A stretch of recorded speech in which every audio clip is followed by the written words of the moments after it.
Hello Capricorn, and welcome to your in-depth monthly horoscope for June 2023 for the Sun or the Ascendant.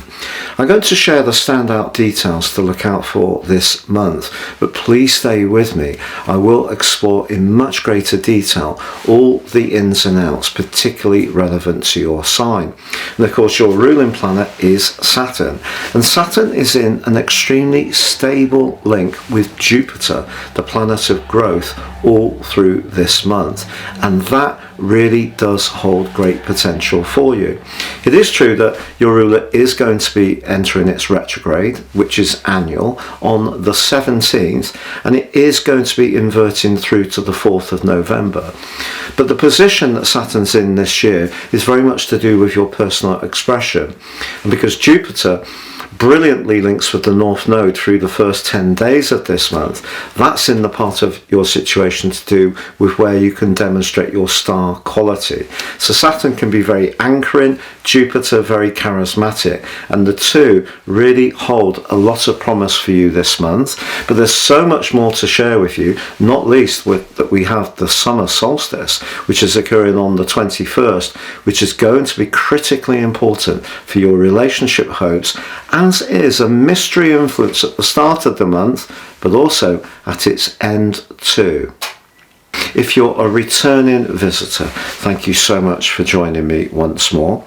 If you're new here, it's great to have you with me. This is very much a community, so please do feel that you can share any comments. I try to interact with each one, but please also click on or tap on the subscribe button. This means every time I drop a video, you'll get an alert. Also, if you would like to get your free daily written horoscope fired to your device each morning, totally free, you can sign up for your Sun or your Ascendant or both. The choice is yours. Please see the link below.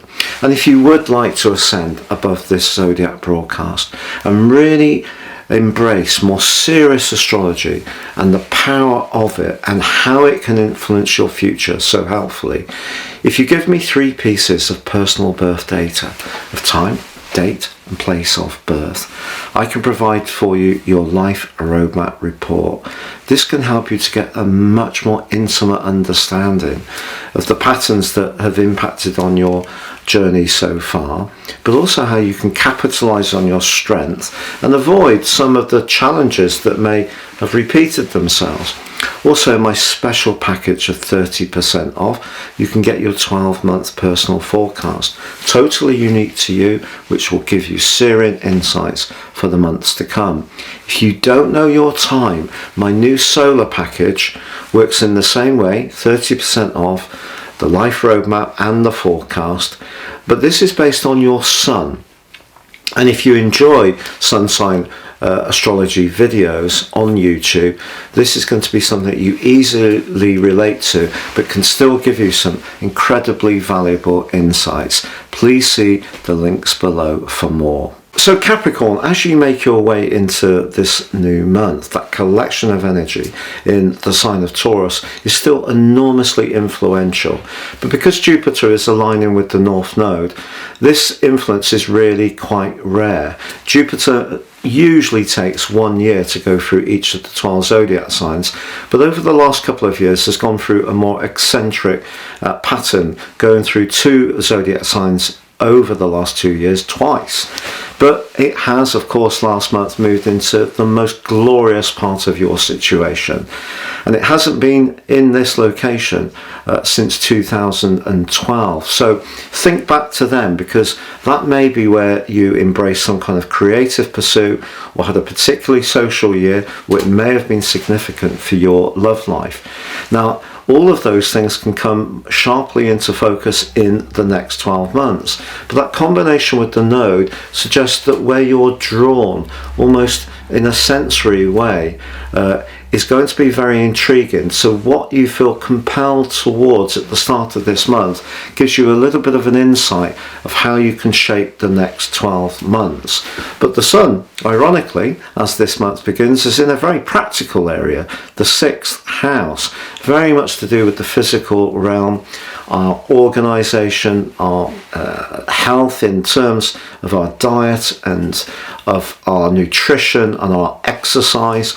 And that does come under the astral microscope, quite frankly, on the 4th, when we have the full moon, and that occurs in a very tender part of your situation, house 12. So essentially you're being told that if you're feeling below par in any way or at all, it is important to consider what the psychological implications of that may be.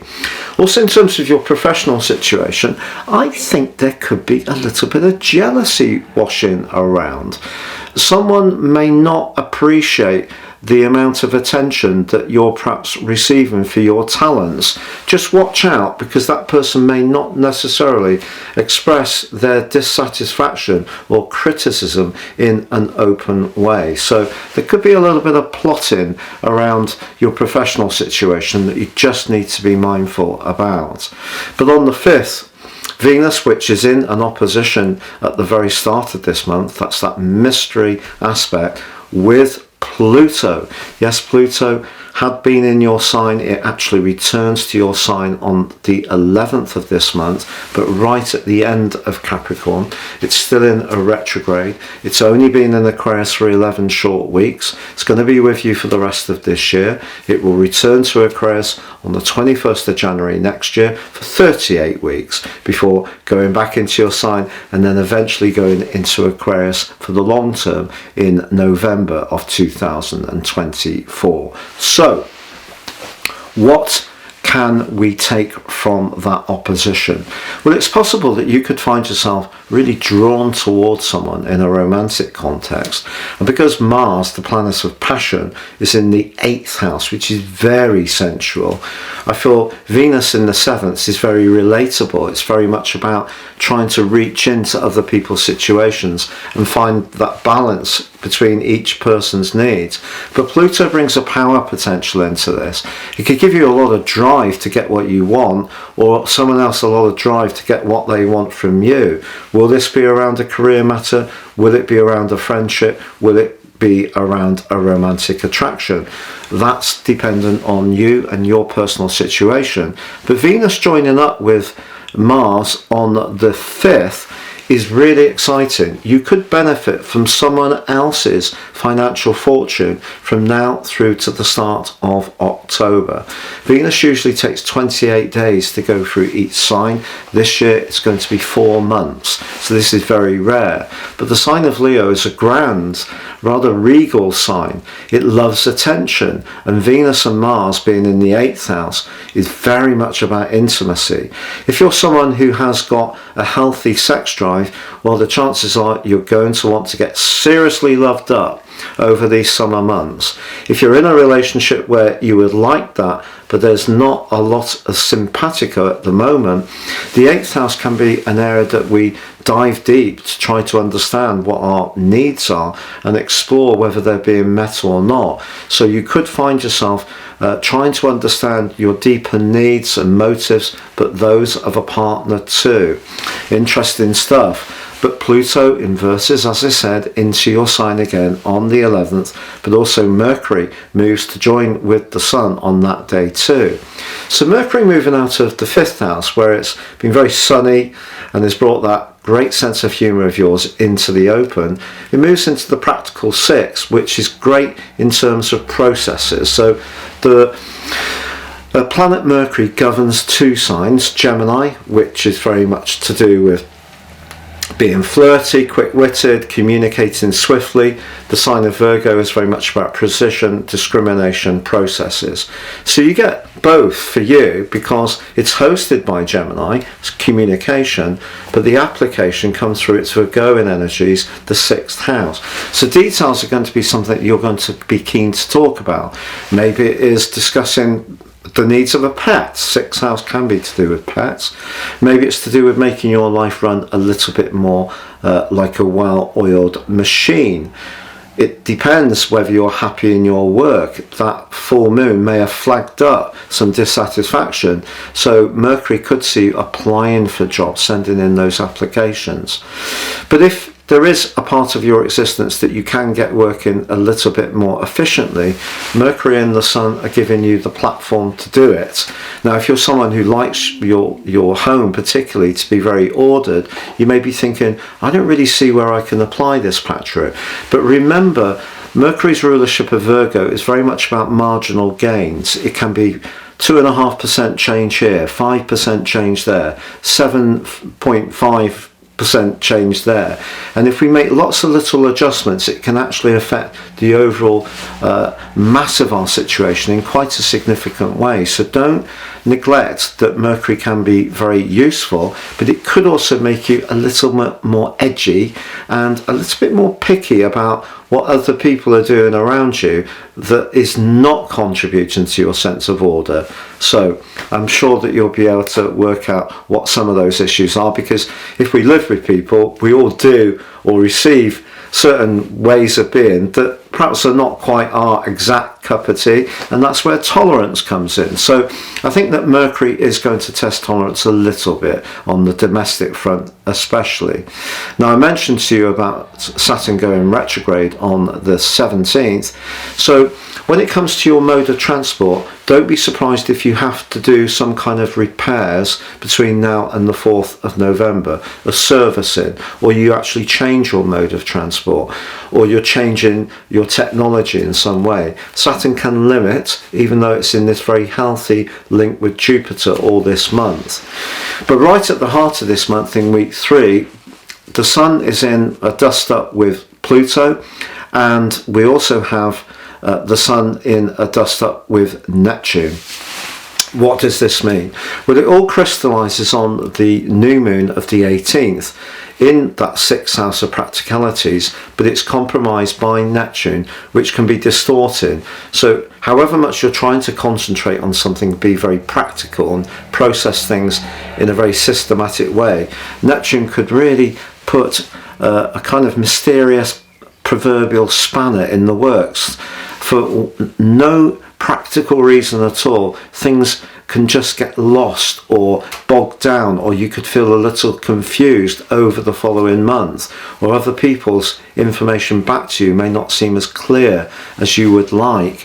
But on the 21st we have a glorious event for you, because it's the summer solstice and the Sun moves into a sector of relating, where Venus left on the 5th, so that's replaced by the Sun.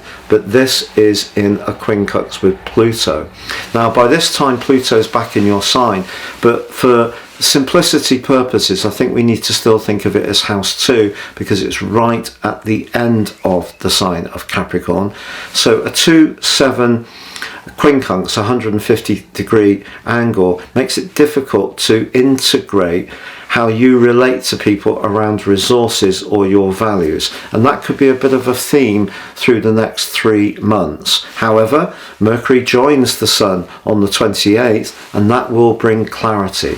Whereas people may have been a little bit aggravating at times, or you could have felt tense, or things that were a bit brittle in the previous few weeks, Mercury moving into the 7th house makes it easier to step back and think, okay, they see it differently, that's fine, it's not personal to me, and they're perfectly entitled to have a different view. But also, the Sun forges a glorious link with Jupiter as the month closes, one of the luckiest in astrology, a sextile. So your creativity or your sunny personality could connect with someone in a way which is significant. Choose your words with care, with the Sun in a great link with Saturn as the month comes to a close too, and you could really forge a connection with someone that's very solid. It is true that Mars and Uranus are in an uneasy alliance as the month closes, the last 10 days. Mars in your 8th house remember that's very passionate, and Uranus in the 5th, I think you could resist any kind of control that you may be perceiving, particularly around a romantic relationship. And the rebel in you, and there is a rebel in you, certainly with Pluto in the last 2.5 degrees of your sign, that's actually in a subdomain ruled by Sagittarius, freedom loving. So the part of you that really doesn't like being told what to do could come into the open as the month closes. But then Venus aligns with Mars in the last few days too, and that could lead to a significantly positive event around business, finance, or a property matter. Or it could mean that you have a connection with someone at a sexual level which is really hot, hot, hot. Wow, there's a lot to go for this month, Capricorn, but most of all, your ruler is supported by the bubbly and illuminating and sometimes extravagant energies of Jupiter, but they balance each other out in a really positive way, and that's the key influence for you this month. It's been a real pleasure being with you. Thank you so much for joining me.